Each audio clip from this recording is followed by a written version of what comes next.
3장 14절에서 22절 말씀입니다.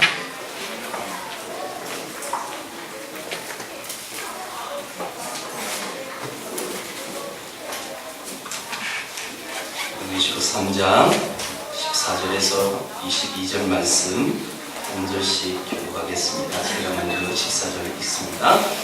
라오디게아 교회의 사자에게 편지하라. 아멘이시오 충성되고 참된 증인이시오 하나님의 창조의 근본이신 이가 이르시되 내가 내 하나님이 내가 차지도 아니하고 뜨겁지도 아니하노라. 내가 차든지 뜨겁지 아니하노라. 네가 이같이 미지근하여 뜨겁지도 아니하고 차지도 아니하니 내 입에서 너를 토하여 버리리라.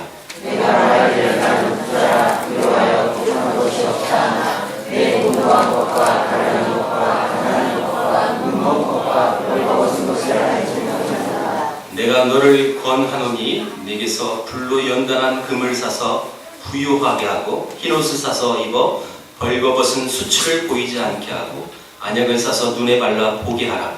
물은 내가 사랑하는 자를 중앙하여 준비하노니 그런 것에 내가 실수해라 해라. 볼지어다 내가 문 밖에 서서 두드리노니 누구든지 내 음성을 듣고 문을 열면 내가 그에게로 들어가 그와 더불어 먹고 그는 나와 더불어 먹으리라.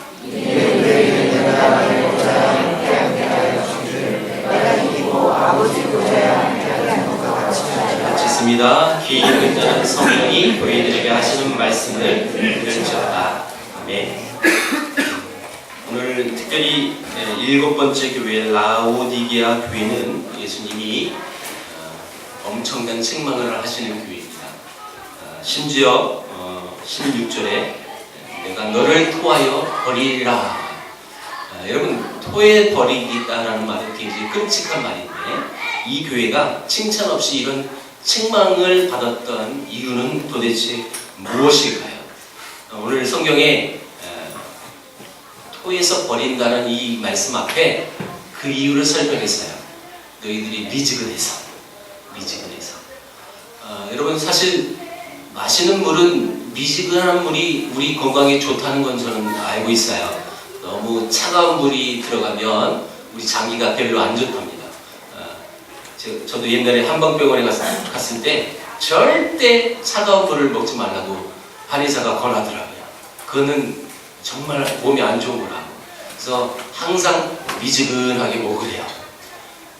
여러분, 그러면 이 미지근하게 먹는 우리들은 여러분 예수님의 말씀에 의하면 내가 토해 버려버리겠다 이렇게 말하는 걸까요?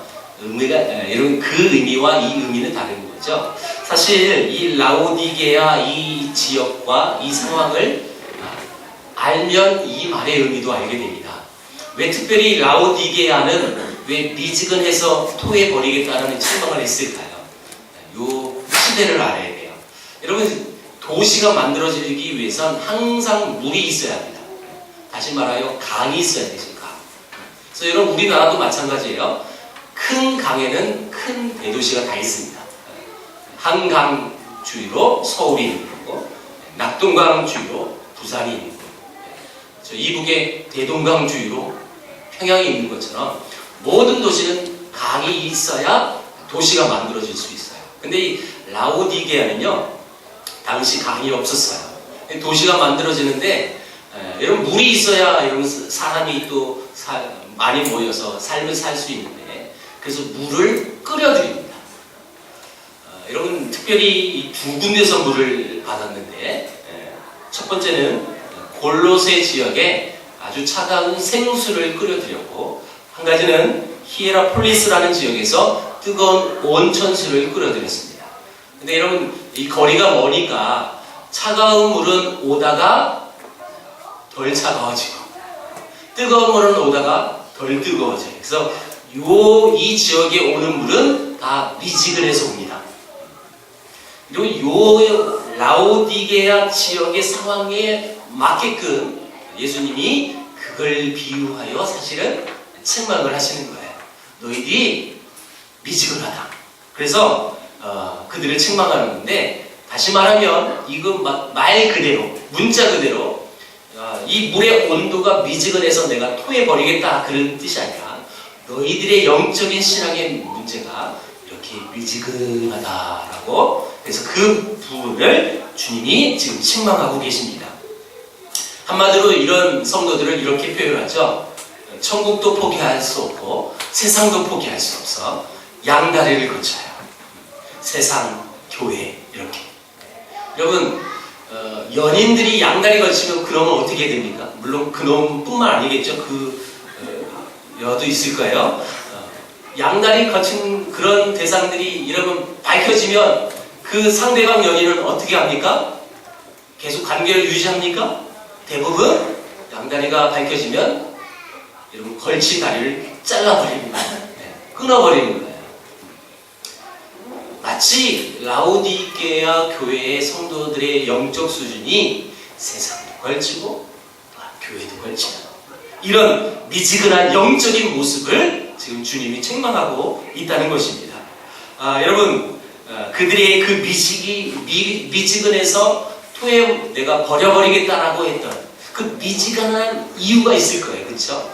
물의 온도만이 아니라 분명히 그들의 신앙이 미지근해질 수밖에 없었던 요소가 있었다는 건데 여러분 그것은 뭐냐면 이 지역은 돈이 많은 곳이었어요. 특별히 요 라오디게아는 세 가지가 유명했던 곳입니다. 첫 번째는 검은 양모가 유명했던 곳이에요. 여러분 양털로 만든 옷이라든지 입을 되게 좋습니다. 그래서 옛부터 이 양털은 굉장히 비싼 거예요. 검은 양모가 유명해지고 또한 그걸로 인하여 산업화가 되어지고 그래서 도시가 커진 건데 어느 정도 이 라오디게아가 재정적으로 넉넉했느냐면 나중에 물론 이 성경에 기록되기 이전인데요. AD 60년에 터키 지역에 큰 지진이 일어납니다. 큰 지진이 일어나서 거의 모든 도시가 완전히 피폐가 됐어요. 여러분 무너지고 피폐가 된 그 도시를 다시 재건을 하기 위해서는 어마어마한 돈이 필요합니다. 근데 이 라오디게아는요 어떤 로마 정부로부터 중앙 정부로부터 어떤 지원을 받아서 재건한 게 아니라 자기 시 재정으로 이걸 다 복구를 했어요. 그만큼 돈이 많았다는 뜻이에요. 두 번째 이 라오디게아는요 이를테면 요즘 말로 얘기합니다. 의과대학이 있었습니다. 그래서 이 의과대학에서 발명한 유명한 기를 치료하는 연고와 이런 눈을 치료하는 안약이 이곳에서 만들어졌어요. 그러다 보니까 이곳은 그런 특산물로 인하여 도시가 커졌고 그 도시에 살고 있는 신앙인들이 세운 교회는 당연히 부자가 될 수밖에 없습니다. 우리나라 강남에 있는 교회들은 그래서 여러분 거의 다 부자입니다. 여러분 그거 아십니까? 어느 교회는 교회 재정을 밖으로 낼 수 없을 만큼 금액이 너무 많아가지고 그거 알면 다 시험 들까봐 교회 재정도 당회에서만 이렇게 다루지 전체 교인들이 우리 교회가 헌금이 얼마인지 알지 못해요. 그런 교회도 있어요. 워낙 많다 보니까. 왜 그런 강남에 있는 교회는 여러분 재정이 많아요? 부자들이 많이 사니까. 헌금 액수도 큰 거예요. 그러니까 교회의 재정의 사이즈가 커지는 거죠. 자, 여러분 그래서 이 라오디게아 교회가 그 부로 인하여 당연히 교회도 그 부를 누려요. 그러다 보니까 그것이 하나님의 축복인 것처럼 포장해가지고 그 교회가 어려움을 당합니다. 사실 여러분 하나님이 주신 복을 정당화시켜서 우리 한국교회가 이렇게 사실 많이 성장을 한 것 같아요. 많은 복을 받았어요. 예전에 우리 한국은 성도들 대부분 가난했고 또 그래서 하나님 앞에 기도하며 또 하나님 주신 복을 사모하고 살아가고 있어요. 지금은 아니겠어요? 지금도 마찬가지겠죠, 사실. 여러분들 깊은 내면에 막연한 그런 복을 여러분 바라고 또 간구하지 않습니까? 근데 물론 여러분 제가 전제합니다. 부가 죄는 아닙니다. 여러분 그래서 하나님 주신 복을 누리는 것 그게 제약시하는 것은 아니라 그 부를 축적하기 위하여 수단과 방법을 가리지 않는 것 그건 제약이고 또한 하나님이 주신 복으로 말미암아서 하나님을 등한시 여기고 하나님 앞에 아주 간절한 또 순수한 또 하나님 앞에 간구함 그것 없이 살아가서 그 부로 인하여 모든 것이 해결된다라는 이런 망각의 삶을 살아가는 건 반드시 죄악입니다. 많은 사람들이 부가 이렇게 축적이 돼서 돈을 많이 갖고 있습니다. 부러울 게 없죠. 그리고 굉장히 당당해져서 당당한 나머지 교만해지죠. 그래서 하나님의 은혜에 절실함을 찾지 않아요. 그게 제약이라는 거예요. 그래서 여러분 실제로 부자들이 예수 믿기 굉장히 어렵다는 거 여러분 다 아실 거예요. 왜요? 아쉬운 게 없는데요. 내가 간절함이 없는데요. 나 그런 하나님 없어도 내가 갖고 있는 것으로 잘 살 수 있어요. 그러니까 그런 사람들에게 복음을 전해서 하나님 앞에 우리 간절히 기도하고 하나님 앞에 은혜를 간구하며 나가야 됩니다. 라는 이 복음의 메시지를 선포해봤자 들려지지 않아요. 콧방귀뀌어요.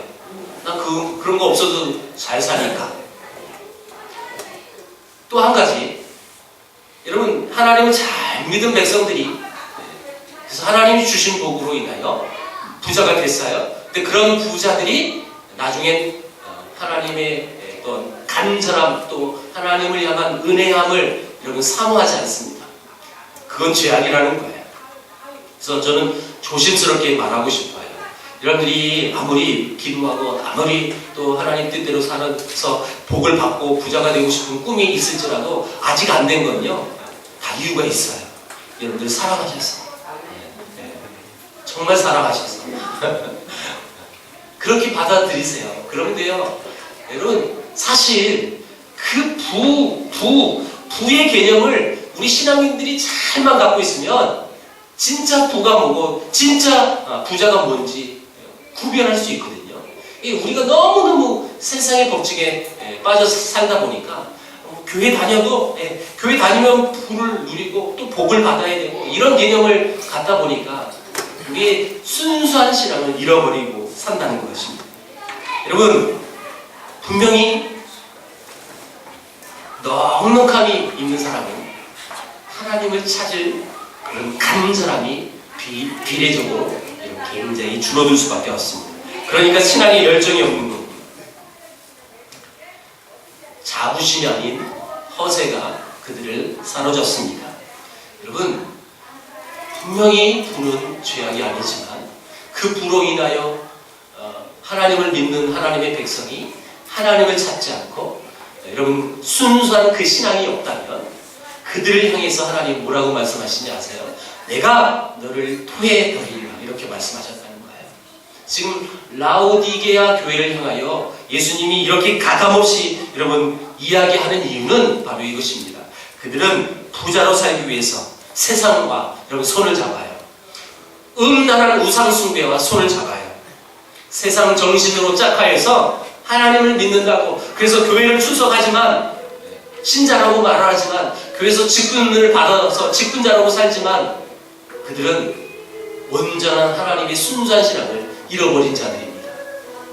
그들이 지금 미지근하다라고 지금 예수님이 표현하신 거예요. 여러분 많은 사람들이 또 우리 특별히 기독교인들이 좋아하는 말들이 있죠. 기도해서 문제 해결을 받고 또 소원을 성취하고 그래서 하나님이 주신 물질의 축복을 많이 받는 것. 여러분 그것이 그 사람 신앙인들의 사고를 잡고 있으면 우리의 신앙은 여러분 세상하고요 신앙하고요 구분할 수 없는 모호한 그런 모습이 되어질 수밖에 없습니다. 분명히 교회는 다녀서 직분자라고 말하는데 교회에서는 아주 너무너무 거룩한 모습으로 있지만 밖에 나가면 기독교인인지 교인인지 아닌지도 구분할 수 없는 그런 모습으로 사는 거예요. 교회 안에서 뭐 유명한 목사나 뭐 장로나 안수집사 권사라고 말하지만 밖에 나가면 정말 더러운 모습이 드러날 수밖에 없어서 그들을 보고 토해할 수밖에 없는 그런 모습으로 산다면 바로 우리가 현재 라오디게아 교회인처럼 책망받는 그런 모습으로 살아가고 있다는 거죠. 여러분, 정말 우리의 신앙의 개념, 부의 개념, 재산의 개념을 제대로 한번 가졌으면 좋겠어요. 특별히 어떻게 하면 그러면 이렇게 토해내서 버려버릴 그런 책망을 받지 않고 주님이 기뻐하시고 주님이 우리를 보고 너무너무 아름답게 여기시는 그런 성도의 모습은 도대체 그럼 무엇일까요? 이게 오늘 15절 또 16절의 말씀에 이렇게 표현합니다. 자, 주님이 분명히 이 교회를 향하여 책망하셨어요. 너희들이 미지근해서 내가 토해버리겠다. 근데 그 뒤에 여러분 뭐라고 했어요? 차든지 뭐 덮든지. 많은 사람들이 그래서 둘 중에 하나를 선택해야 되는 거구나. 내가 뜨거워질 자신은 없으니까 그냥 차가워 버리자. 그래서 교회를 더 등한시하고 교회 봉사도 하라고 나는 차갑기로 결정했어요. 해가지고 이런 삶을 살아가는 사람도 있어요. 여러분, 이 말은요 그런 뜻이 아니에요. 물론 이 말의 문맥은 말 그대로 문장을 풀이하면 너희들이 차든지 덥든지 해라, 뜨겁든지 해라. 여러분, 이렇게 말씀하셨지만 이걸 그대로 문자 그대로 해석해서는 안 되고요. 이 뜻이 무슨 얘기냐면 네가 하나님의 백성으로서 하나님의 자녀로서 선명한 신앙의 색깔을 띄워라. 네가 정말 신앙의 분명한 태도가 어딨냐?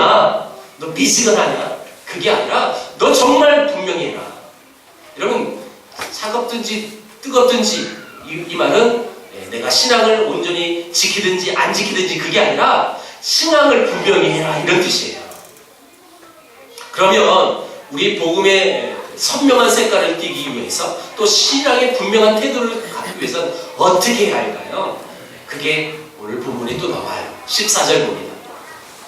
특별히 여러분, 이 라오디게아 교회를 향하여 말씀하시는 예수님의 모습을 여러분 첫 번째 구절에 늘 얘기하죠. 빌라델비아, 사대 모든 교회마다 그 교회를 향하여 첫 번째 나오는 첫 번째 구절은 그 예수님이 어떤 예수님인지 다 표현을 달리 해놨어요. 달리. 오늘 특별히 라오디게아를 향하여 외치는 그 주님은 어떤 모습으로 표현됐는지 다 같이 한번 읽어봅니다. 14절 시작. 라오디게아 교회의 사자에게 편지하라. 아멘이시요 충성되고 참된 증인이시요 하나님의 창조의 근본이신 이가 이르시되. 자, 지금 이 주님을 첫 번째 아멘이시요, 아멘이라고 표현했어요. 여러분, 아멘이라는 뜻이 뭐예요? 옳습니다. 그 말이 진실입니다. 이런 말 아니에요? 이 말은요, 우리 예수님이 진실된 분입니다 라고 지금 표현하고 있는 거고, 두 번째는 충성되고 참된 증인입니다 라고 얘기하는 거고, 세 번째는 창조의 근본이십니다 라고 말합니다. 이 말이 무슨 얘기예요? 이 라오디게아 교회를 향하여 외치신 예수님은 이런 분이다. 근데 너희는 지금 그런 예수님을 바라봐야지. 그래서 그 주님을 오직 신뢰하고 살아가야 하는데 너희들은 그 주님을 바라보지 않고 세상을 바라봤다라고 얘기하는 거예요. 이 말의 의미는. 여러분, 특별히 이 말씀의 근본 뿌리는 세상의 뿌리고 힘이 되시는 주님이고 내 모든 것의 뿌리가 원천이 우리 주님이다라는 뜻입니다. 그런데도 너는 왜 그 뿌리이신 우리의 힘의 근원이신 왜 주님을 바라보지 않느냐? 왜 세상과 타협해서 세상의 그 재력과 손잡아서 세상의 우상 숭배와 손잡아서 그게 부로 여기고 그게 하나님이 주신 축복인지 알고 그렇게 마냥 인생을 살아가느냐라고 말하는 것입니다. 사실 이 피조물을 섬기는 이 인간의 모습을 보면 정말 불쌍한 거예요. 여러분, 곧 수능 시험인데 제가 여러분 학원을 할 수 있어요. 수능일 다가오기 직전에 반드시 뉴스에 이런 모습 나올 거예요. 바위에서 절하는 엄마들의 모습을 여러분 볼 수 있어요. 여러분, 우리 인간처럼 이런 그 모든 피조물 앞에 우리 인간이 절하고 예배하면 그 피조물이 듣고 응답해 줍니까? 근데 여전히 우리 한국 문화는 이런 문화를 여전히 갖고 있어요. 모든 창조의 근본이신 하나님, 그 예수님이 너희들에게 말한다. 다시 말하면 그 창조의 그 근본이신 그 하나님 앞에 그 하나님을 바라보고 신뢰해야 되는데 왜 창조의 근본이신 하나님을 바라보지 못하느냐? 우리가 여러분 지금 세계를 품고 기도한 기도 제목만 봐도 그래요. 여러분, 창조 질서를 하나님이 남녀를 만드시고 남녀를 통하여 여러분 정상적인 결혼 행위를 통해서 자손이 여러분 풍성해지는 복을 우리에게 주셨어요. 동물과 남자와 남자끼리, 여자와 여자끼리 여러분 성행위를 하는 것이 여러분 창조의 근본이고 원리면 우리가 그걸 용납하고 용서하고 또 우리도 그렇게 해야 되는 거 아닙니까? 창조의 원리를 하나님 어떻게 만드셨어요? 그렇게 만드시지 않으셨다는 거예요. 그래서 많은 사람들이 우리 기독교를 특별히 편협한 종교라고 손가락질하고 욕합니다. 우리는 진리의 말씀을 우린 버릴 수 없기 때문에 그 창조의 질서를 지켜나가야 하는 그런 사명이 있기 때문에 우리가 그렇게 그 동성연애를 반대하는 거예요. 여러분 꼭 오해를 하지 마세요. 그럼 동성연애자를 정죄하고 미워하고 헐뜯고 해야 합니까? 그래서는 안 됩니다. 절대 그렇게 해서는 그런 악한 법들이 사라지지 않습니다. 그런 아픔을 갖고 있는 그들을 우리가 사랑하고 관심을 가져야 되는 건 맞습니다. 그 영혼들이 불쌍히 여기고 긍휼히 여기고 그래서 기도하고 품고 나가는 것, 그게 우리 기독교인들이 해야 할 일이지만 여러분 동성연애법을 우리가 찬성할 수는 없잖아요. 그런 행정적인 법률이 이루어지는 과정에서 우리가 반대하는 거. 그래서 우리 기독교인들은 그걸 앞장서야 하는 거예요, 사실은. 오해는 하지 마시고 혹시 주위에 그런 영혼이 있다면 관심을 갖고 사랑해주고 기도해야 하는 것입니다. 자, 무슨 얘기냐? 이 창조의 근본이신 그 하나님, 여러분 그 모든 가치, 우리를 모든 피조물을 만드신 그 주님, 여러분 이게 교회에 없으면 교회는 무너지게 돼 있고요. 그 교회는 한마디로 죽은 교회가 될 것입니다. 그래서 우리 주님이 우리에게 이렇게 권하십니다. 이제 너희는 이렇게 하라고. 그게 18절, 19절인데요. 제가 중간중간 읽어가면서 이 말씀을 계속 풀이하며 나가겠습니다. 18절 먼저 보세요. 내가 너를 권하노니 내게서 불로 연단한 금을 사서 부요하게 하고. 자, 진정한 부가 어디에 있다는 거예요? 예수님에게 있다는 거예요. 자, 예수님에게 금을 사라는 거예요. 여러분, 예수님이 금 파는 분이에요. 예수님에게 금을 사래요. 근데 그 금은요, 특별한 금인데 연단, 불로 연단한 금을 말합니다. 자, 이 말은 무슨 뜻일까요? 이 불로 연단한 금은 정결한 금이에요. 세상에 많은 사람들은 금은 보화를 쌓아두는 게 그게 이제 부가 축적이 된다고 얘기하지만 여러분 우리 기독교인들은 특별히 금을 쌓아두는데 어떤 금이냐? 정결한 금. 다시 말하면 정결한 삶. 하나님의 백성으로서 하나님의 자녀로서 정말 거룩한 삶. 그것이 진짜 부라는 거예요. 그걸 쌓으라는 거예요 지금. 자, 또 한 가지. 흰 옷을 사서 입어 벌거벗은 수치를 보이지 않게 하고. 자, 이것도 교회의 거룩성을 말하는 건데요. 자, 여러분 우리가 지금 벌거벗었다고 생각해봐요. 여러분 벌거벗고 이 교회에 나올 수 있습니까? 나는 괜찮은데요. 그래서 벌거벗고 예배드리면 그게 제 정신입니다, 여러분. 아마도 들어오기 전에 보존사님한테 저지를 당할 거예요, 아마. 이게 미쳤냐고. 근데 보세요. 이 말은 흰 옷을 사서 벌거벗은 수치를 보이지 않게 하라고 지금 말하고 있는 거예요. 그러면 뭐예요? 지금 이 라오디아 교회의 이 상황들은 영적으로 지금 벗은 상태라는 거예요. 그래서 그들을 향하여 예수님이 권합니다. 너희들 내게서 흰 옷을 사서 그 벌거벗은 수치를 가려라 라고 말하는 거예요. 여러분, 아무리 우리가 좋은 메이커 옷을 입고 여러분 수백만 원의 옷을 입고 이 자리에 앉아 있을지라도 여러분 하나님의 자녀로서 하나님의 백성으로서 하나님의 그 거룩한 의의 옷을 입지 않고는요, 우린 다 벌거벗었다는 거예요. 우리가 지금 현재 육으로는요 옷을 입고 있잖아요, 다. 근데 이걸 영적으로 해석해 보세요. 주님의 의의 옷을 입지 않고 이 자리에 있다면 지금 다 벌거벗었다니까요. 여러분, 벌거벗으면 수치스럽고 부끄러워서 이 자리에 어떻게 앉아 있어요, 여러분? 앉아 있을 수 없잖아요. 근데 그 의의 옷을 입지 않고 있는데도 불구하고 우리 부끄럽지 않다는 건 문제라는 거예요. 그래서 그들에게 예수님 말씀하세요. 그 수치와 부끄러움을 가리기 위해서 내게서 흰 옷을 사서 입어라. 세 번째, 안약을 사서 눈에 발라 보게 하라. 여러분, 분명히 아까 이 교회에 또 이 라오디게아 지역에 유명한 특산물이 있었죠. 안약이라는 이 특별한 발명품이 있었단 말이에요. 그래서 여러분, 이 메시지는 라오디게아 지역과 그 교인들은 어떤 말인지 의미가 더 쉽게 전달이 되는 거예요. 안약을 사서. 여러분, 우리가 눈이 아파서 그래서 눈을 치료하지 않고 계속 방치해두면 어떻게 됩니까? 앞을 보지 못하는 거 아닙니까? 그래서 이 주님은 영적으로 눈이 멀고 있어서 보이지도 않는데 너희들 빨리 내게 안약을 사서 빨리 발라서 보이지 않는 눈을 보게 해라, 이렇게 말합니다. 그리고 19절에 이렇게 얘기해요. 무릇 내가 사랑하는 자를 책망하여 징계하노니 그러므로 네가 열심을 내라 베게 하라 라고 말합니다. 근데 재밌는 게 있어요. 이렇게 말하고 곧바로 다음 구절이 되게 재밌는 거예요.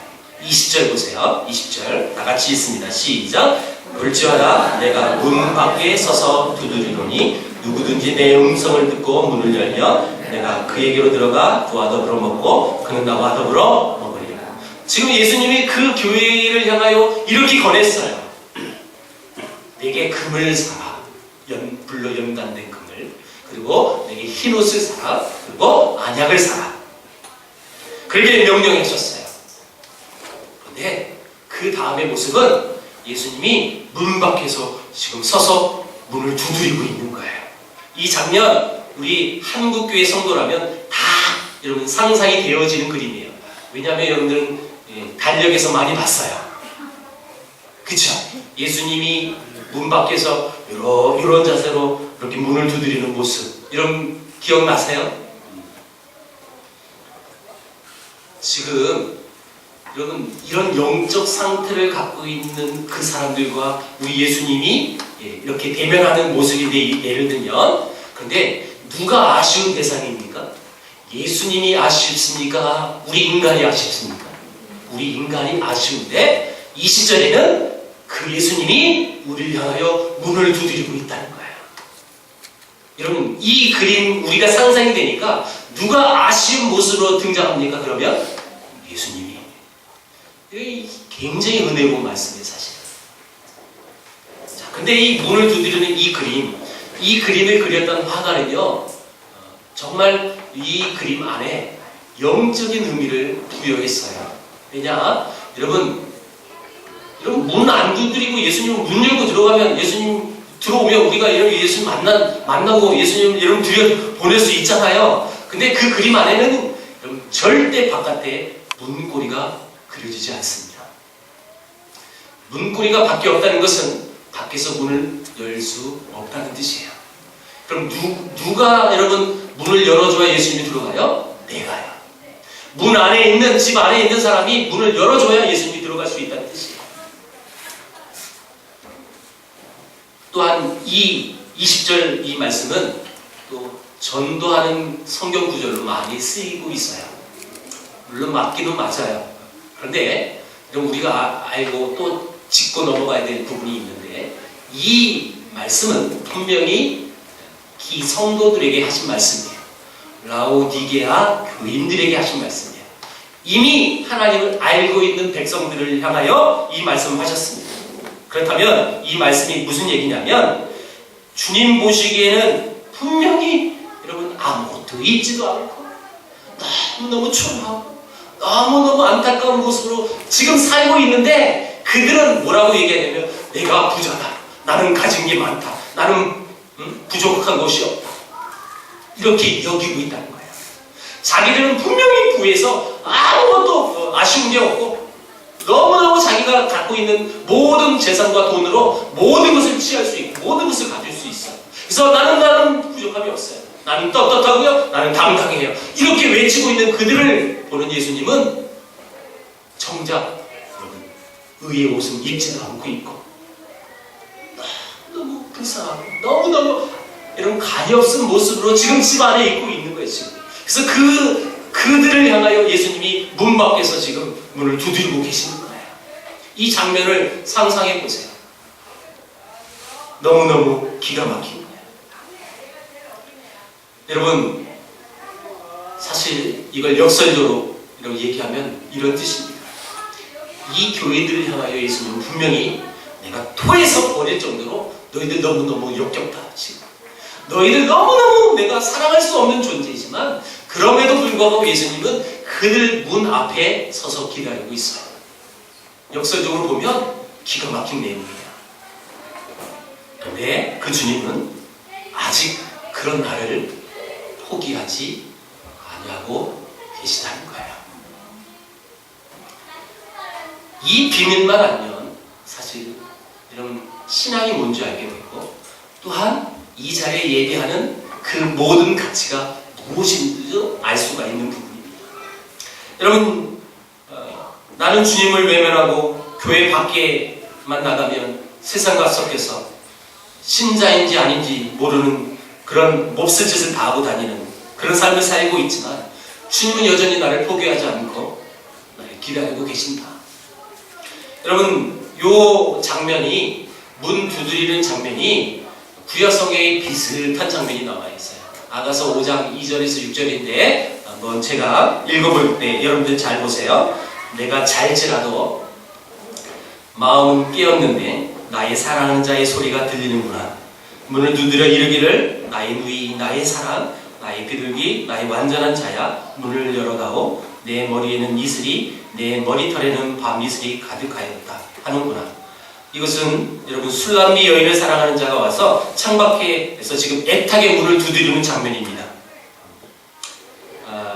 근데 3절에 이렇게 표현합니다. 그 술람미 여인이 그거에 대한 화답이에요. 내가 옷을 벗었으니 어찌 다시 입겠으며 내가 발을 씻었으니 어찌 다시 더럽히려마는. 자, 여러분 다시 말하면 내가 지금 잠자리에 들기 위해서 다 발도 닦고 그래서 옷도 벗고 지금 자고 있는데 어떻게 나가요? 이렇게 화답을 하는 거예요. 4절 내 사랑하는 자가 문틈으로 손을 들이밀매 내 마음이 움직여서 일어나 내 사랑하는 자를 위하여 문을 열 때 몰약이 내 손에서 몰약의 즙이 내 손가락에서 문 빗장에 떨어지는구나. 여러분 이 몰약은요 사랑하는 여인을 향하여 사랑의 징표예요. 사실은. 그래서 지금 내가 지금 이런 상태라 문 못 열어줘요 했는데 살짝 이렇게 봤더니 내 손에요 그 사랑의 징표가 다 묻어 있는 거예요. 그러니까 그만큼 남자가 나를 사랑해서 왔다는 거예요. 그래서 그 다음에 문을 열어줘요. 이게 6절이에요. 내가 내 사랑하는 자를 위하여 문을 열었으나 그는 벌써 물러갔네. 그가 말할 때에 내 혼이 나갔구나. 내가 그를 찾아도 못 만났고 불러도 응답이 없었더라. 아가서는 솔로몬이 남녀의 사랑을 그린 노래입니다. 사실 아가서를 읽으면 막 민망할 정도의 아주 리얼한 얘기가 나오죠. 그래서 남녀 간의 이야기라 이거는 하나님의 내용도 없고 그래서 이건 성경이 아니다, 정경이 아니다 라고 역사 속에서 많은 학자들이 이건 성경이 아니다 라고 반대했었어요. 근데 지금 여러분 분명히 우리 성경책이 기록이 되어 있죠? 정경이라는 거예요. 하나님의 말씀이라는 거예요. 남녀 간의 관계를 비유하여 신랑 되신 예수님과 신부 된 우리의 관계를 표현하는 내용이에요. 자, 여러분 대충 봐서 알겠죠? 정말 그 사랑하는 사람이 문 밖에서 사랑하는 나의 누이야. 이렇게 애절하게 그를 불렀어요. 근데 나는 지금 옷도 벗었고, 나 양치도 했고요. 난 지금 누워 있어야 돼, 자야 돼요. 못 나가요. 이렇게 뻗어기고 있는 거예요. 그럼 남녀간의 관계면 이게 밀당이라고 하거든요. 밀당. 근데 보세요. 결국 그 사랑의 마음을 알고 문을 열고 나갔던 여자는 그 남자를 발견할 수 없어요. 이게 이제 그런 남녀간의 모습을 묘사해서 우리에게 교훈을 주는 건데, 자, 다시 오늘 요한계시로 돌아오면 이런 거예요. 지금 남녀간의 관계는 그냥 내가 너 없으면 떠나도 돼요. 그쵸? 근데 지금 요한계시록에 나오는 그 예수님은 우리가 어떤 존재였느냐, 토할 정도로, 구역질 날 정도로, 그 정도로 엉망인 상태였어요. 근데 그런 존재임에도 불구하고 여전히 문 밖에서 문을 두드리고 계시는 거예요. 그 예수님이 여전히 우리를 찾고 계신다는 거예요. 그리고 그 아름다운 그 사랑을 계속 고백하고 있다는 거예요.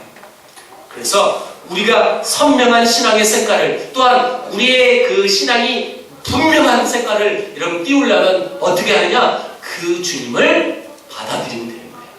그 주님을 집 안으로 모시면 되는 거예요. 내 안에 정말 더럽고 추하고 정말 내 이 본 모습을 보면 구역질 나고 토해낼 수밖에 없는 그렇게 더러운 죄인인데, 그럼에도 불구하고 나를 여전히 사랑하셔서 계속 문 밖에서 두들고 계세요. 누구야? 여러분, 우리는 딴 거 할 거 없어요. 그 주님만 문 열어서 맞이하면 되는 거예요. 그 예수님이 여전히 우리를 기다리고 계시다. 바라는 사람은 음악의 아버지라고 불리는 사람입니다. 근데 그도 젊은 시절엔 아주 난장판의 삶을 살았답니다. 그는 하나님을 만났고 또 그래서 하나님을 위한 곡들을 많이 쓰죠. 이분이 노년에 뇌 쪽에 문제가 생겨서 시력을 잃게 됩니다. 그래서 안과 수술을 2번이나 받게 되는데, 여러분 안과 수술을 하면 이렇게 눈을 보호하기 위해서 붕대를 감잖아요. 여러분 우리 영상시대에 살고 있기 때문에 지금 다 상상이 될 거예요. 그쵸? 자, 다 수술 마치고 이제 회복이 돼서 붕대를 이제 풀어요. 여러분 붕대를 딱 풀면 대부분 뭐라고 그래요? 뭐가 보이세요? 그 앞에 의사도 있을 것이고 그 앞에는 사랑하는 가족들이 다 있을 거예요. 그때 바하가 이런 말씀을 하셨답니다. 아버지 뭐가 보이세요? 라는 질문에 모든 것이 주님의 뜻대로 되었다. 아무것도 보이지 않는구나 라고 대답을 했대요. 결국 그는 시력을 잃습니다. 그때 이 비통함과 이 아픔 앞에서 누구도 말할 수 없는 그 침묵 속에 이런 당사자 바하는 이렇게 말합니다. 그가 그 전에 썼던 칸타타의 곡 중에 한 내용인데요. 나 무슨 말로 주께 다 감사드리랴. 끝없는 주의 사랑 한없이 고마워. 보잘것없는 나를 주의 것 삼으사 주님만 사랑하며 나 살게 하소서. 이게 오늘 우리가 이제 설교 끝나고 부를 찬송 145장 3절 가사예요. 그가 했던 말이에요. 성경이 말하는 순결함이나 또는 열정적인 신앙은 모두 다 여기서부터 출발하는 것입니다. 나 무슨 말로 주께 감사드리랴. 끝없는 주의 사랑 한없이 고마워. 보잘것없는 나를 주의 것 삼으사 주님만 사랑하며 나 살게 하소서. 우리는 사실 토해 버릴 만큼 더러운 죄인이었습니다. 근데 그 죄인을 우리 주님은 끝까지 여전히 여러분들을 사랑하셔서 여러분들 문 앞에, 마음 문 앞에 지금도 두들고 계세요. 아까도 얘기했어요. 우리가 할 수 있는 건 단 한 가지, 문 열고 주님만 맞이하시면 됩니다. 많은 사람들이 또 제가 신앙생활하면서 또 신앙이 연약하고 어린 막 또 초보인 이런 분들의 대부분 고백이 뭐냐면 이거예요. 제가 요즘 똑바로 못 살았어요. 내가 주님 보시기에 자기도 양심이 있어가지고 주님 모시기에 너무너무 부끄러운 그런 이야기를 저는 참 많이 듣습니다. 근데요, 꼭 기억하세요. 혹시 내 신앙생활이 지금 그 수준에 있는 분은요, 반드시 꼭 잘 들으세요. 그런 존재인 나도 예수님을 사랑하십니다. 그리고 그 예수님이 여전히 여러분들 문 앞에서 울뜨리고 계세요. 그 예수님만 오픈마인드 하면 돼요. 문 열어서 예수님만 영접하시면 되는 거예요. 아무 이유 없어요. 여러분들이 무슨 타락한, 정말 말할 수 없는 흉측한, 주님 모시기에 너무너무 부끄럽고 수치스러운 그런 모습으로 지금 살았을지라도 상관없어요. 여러분, 분명히 우리 예수님은 이 요한계시록에 말씀하셨습니다. 이 교인들은 실제로 여러분 토해낼 수밖에 없는 정말 미지근하고 이도 저도 아닌 그런 사람들이었어요. 교인이라고 말을 하지만 내 인간의 생활 삶 속에는 교인이라는 냄새가 나지 않아요. 그럴 수 있어요. 그럴 수 있지만 그럼에도 불구하고 여전히 그들을 우리 주님은 찾아주신다는 거예요. 그게 주님의 사랑이에요. 포기하지 마세요. 난 더 부끄러워서 난 그렇게 마음 먹었는데 또 여전히 일주일 그렇게 살았는데 괜찮아요. 계속 그것이 반복돼도 괜찮아요. 그 주님 앞에 주님 용서해 주세요. 주님 제가 죄인이었어요. 라는 고백만 하면 되는 거예요. 그럼 주님이 그 죄를 다 사해 주실 줄 믿습니다. 그리고 그 주님과 계속 좋은 관계를 갖고 더 이제 범죄하지 않으려는 그 나의 모습이 있으면 되는 거예요. 여러분, 목사라고 죄 안 지을까요? 그럼 장로라고, 권사라고, 안수집사님이라고 여러분 죄 안 지을까요? 다 짓습니다. 분명히 우리의 모습은 주님 보시기에 토해 버릴 만큼 더럽고 추할 거예요. 우린 다 알아요. 그런데도 불구하고 이 주일날 이 예배에 나와서 주님 앞에 먼저 우리가 회개 기도하는 이유가 뭡니까? 오늘 제가 마음이 아팠어요. 회개 기도하는 시간인데 왜 이렇게 시끄러워요? 여러분, 제가 예배를 선포하면 예배 시작된 거예요. 회개하고 일주일간 내가 그간 하나님 앞에 또 내 죄를 고하지 못했던 그 죄악들 이 예배 시간에 고하세요. 그러면 되는 거예요. 왜 제가 많고 많은 예배 순서 중에 맨 앞에 그 회개 시간에 갔습니까? 우리의 죄악을 주님 앞에 내 입술로 내 마음으로 고백하면 우리 예수님은 그 모든 걸 사해 준다는 거예요. 그리고 그 주님 그 은혜의 보좌 앞에 그래서 우리가 나가설 수 있는 거예요. 저 또한 여러분들 또한 그 죄악 때문에 분명히 설 수 없거든요. 여러분 솔직히 얘기해 보세요. 여러분 이 앞에 교회 와서 주님 앞에 얘기할 여러분 다 묵상할 때 어떤 마음 드세요? 여전히 여러분 더럽고 추한 모습으로 나온 내 모습이 너무너무 부끄럽지 않습니까? 수치스럽지 않습니까? 네. 저는 그래요. 여러분 그럼에도 불구하고 그 주님 앞에 기도하면 해결되지 않아요. 그리고 그 주님 앞에 그 기도를 하면서 여러분 보너스로 우리에게 주는 게 뭐냐면 그 은혜의 보좌 앞에 내가 죄가 있어서 당당하지 못하고 수치스럽고 부끄러운 존재였지만 그 기도함으로 인하여 이런 그 모든 것이 사해지니까 그 은혜의 보좌 앞에 죄인이었던 내가 당당하게 설 수 있는 거예요. 그래서 그 은혜를 이제 마음껏 누릴 수 있는 거예요. 이게 주의 사랑이에요. 주의 은혜예요. 난 특별히 제가 1부 예배하고 2부 예배의 결론을 좀 달리 합니다만은 여러분 잘 보세요. 우리는 늘 이런 부끄러움 많고 수치스럽고 주님 앞에 간이 이렇게 설 수도 없는 죄악을 갖고 나왔어요. 그러나 우리 주님은 여전히 그런 죄인들을 사랑하셔서 포기하지 않고 문을 두드려 누구야 문 열어라. 그러면서 이렇게 말씀하세요. 20절 다시 보세요. 20절 그런 마음을 갖고 내가 그런 죄인인데 내가 만약에 그 주님을 문을 열어 맞이하면 내게 주시는 복을 이렇게 말씀하셨어요. 20절 시작. 볼지어다 내가 문 밖에 서서 두드리노니 누구든지 내 음성을 듣고 문을 열면 내가 그에게로 들어가 그와 더불어 먹고 그는 나와 더불어 먹으리라. 여러분 내가 문을 열면 우리 주님이 내게 오셔서 그 주님 때문에 우리가 더불어 먹을 수 있다는 거예요. 하늘나라의 풍성한 양식을 먹을 수 있고 21절 이기는 그에게는 내가 내 보좌에 함께 앉게 하여 주기를 내가 이기고 아버지 보좌에 함께 앉은 것과 같이 하리라. 하나님 나라를 통치할 수 있는 그 은혜의 보좌 앞에 여러분 우리를 앉게 해준다는 거예요. 그 예수님만 맞이하면. 차갑든지 덥든지 하라. 양자간에 선택하라는 뜻이 아니라 오늘 주신 말씀입니다.